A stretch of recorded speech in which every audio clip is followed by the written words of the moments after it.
Hello, Dearborn Heights residents. We're here at the fire department today, doing around town.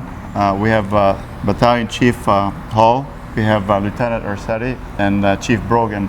So we're here to talk about the hurricane incident that we had just a few weeks ago. And I know both of you were at the event over there, or actually in New Orleans, and helping us out. So I guess one of the questions, a lot of residents will ask, why did you guys go down there, or what do we have something in place that prompts you guys to go to New Orleans to help the hurricane victims?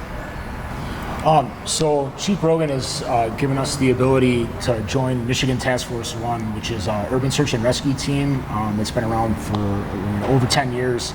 It's compiled of personnel from all over the state, trained in different technical rescue aspects.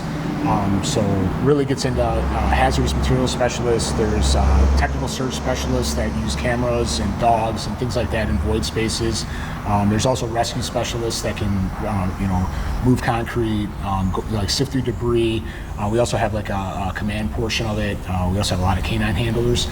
So we've been blessed to be able to be a part of this team that comes together, and then we're deployed out as a state resource based on EMAC requests from other states when they have cases of natural disaster. So that's how we ended up being able to go down to Hurricane Ida. So what type of training do you guys need actually to qualify to do something like that? So Jim and I started off on the team as hazmat specialists. So we deal with anything related to hazardous materials. So both of us are hazardous materials technicians. So we've been with the Western Wayne County hazardous materials team for 14 years about now. Jim got on when he was employed with Inkster, and I was here in Dearborn Heights. And then through our training, getting more and more training on the hazardous materials side, we then ended up having the ability, Chief approved us to get on the task force. And then we started taking a lot of the technical rescue classes. So Jim and I have taken training in confined space, trench rescue, building collapse.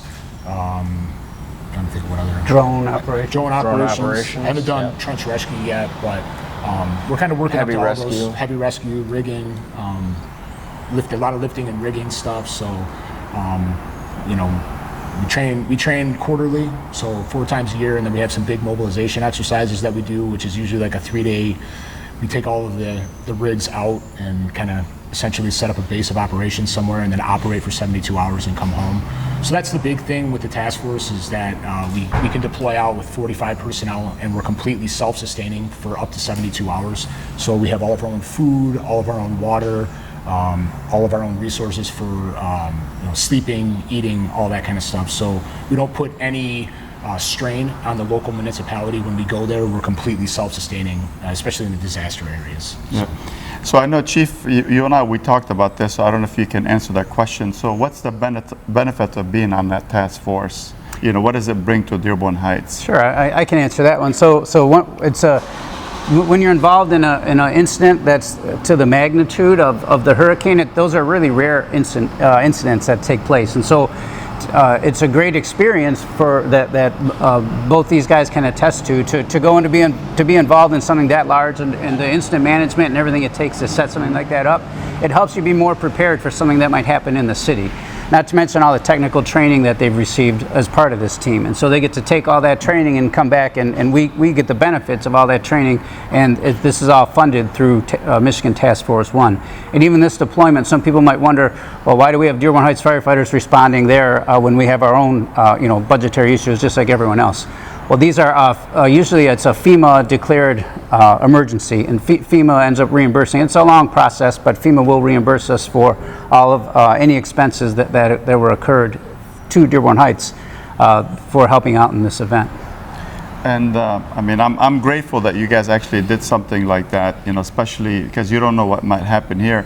So what you guys did in New Orleans, what kind of benefit you bring here to the city of Dearborn Heights? So like she said, it really helps us working under that large of an incident, seeing the incident management system on that large of a level. Because when you here in our municipality, we have what we would consider small to medium-sized incidents, and now when you see a large-scale disaster. It really helps us to see how you set up the command structure for when we had the floods that we had. It's recently. It really showed me at my level, how to delegate out and what I need to retain and where I need to get resources, and it really gave me firsthand experience dealing with that on even a larger level. And then some of the training that we've gotten along the way, the water rescue training that we have 3 members that are trained the swift water rescue technicians. So should we ever have flooding like we have in the past, we're trained to handle those disasters. And then just a lot of like the damage assessment and going through and navigating through the hazards and working with the public. That was a big thing. It's really amazing like how resilient a lot of the citizens of Louisiana were, given the disaster that they were dealing with, and they treated us with a lot of hospitality. So. Yeah, I know. I experienced when you guys actually did the rescue at Hines Park. The 2. I mean, you guys got a boat. You guys were. There's a lot of things to go into play, so I was really impressed with the way you guys executed that, and you guys went out, picked up the 2 that were stranded. So it does. I mean, to me, it's very helpful, especially. I mean, that's just kind of minute, something that where you guys the scale that you guys did in New Orleans. So would you guys like to add something like to the residents, like something if something God forbid happens here in Dearborn Heights, maybe like do's and don'ts, like say like down wires. If there's like a hurricane here, anything you'd like to share with the residents? Yeah, I would say, obviously, any kind of a problem that you have, any kind of hazards that you're going to deal with, call the fire department.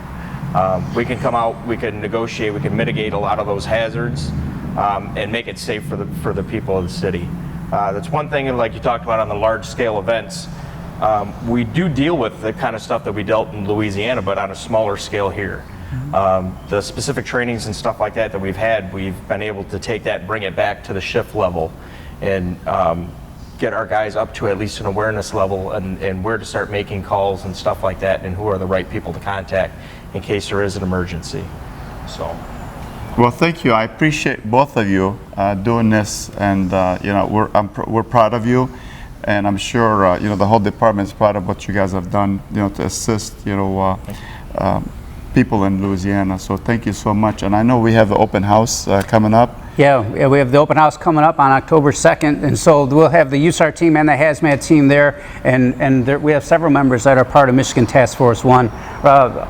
These 2 right here are the ones that deployed to this incident, but we have several more guys that are on Task Force 1, and so you can meet all of them and see what this is all about and what they're talking about. And I also want to thank you guys, because it's not only time away from here, it's time away from your families. You guys all have kids at home, and I know that your wives have, that puts a lot of strain on them as well. I'm sure, and so it's definitely a sacrifice, but that the whole family makes, and we just appreciate what you guys do for the fire service and for the country as a whole. Thank you. Yeah, Very thankful for the administration and from the city and from the fire department to allow us to go to these type of incidents, because not a lot of people get the opportunity to help out in these type of events, and it's awesome that we have that opportunity. Yeah, it makes all of us better. It makes the whole fire service better. So we're very appreciative. So thank you. And great training too. So thank you very much for doing this. We appreciate it. Yes, sir. And again, thank you for joining us here today for Around Town. Stay tuned for the next episode. Appreciate it. Have a great day.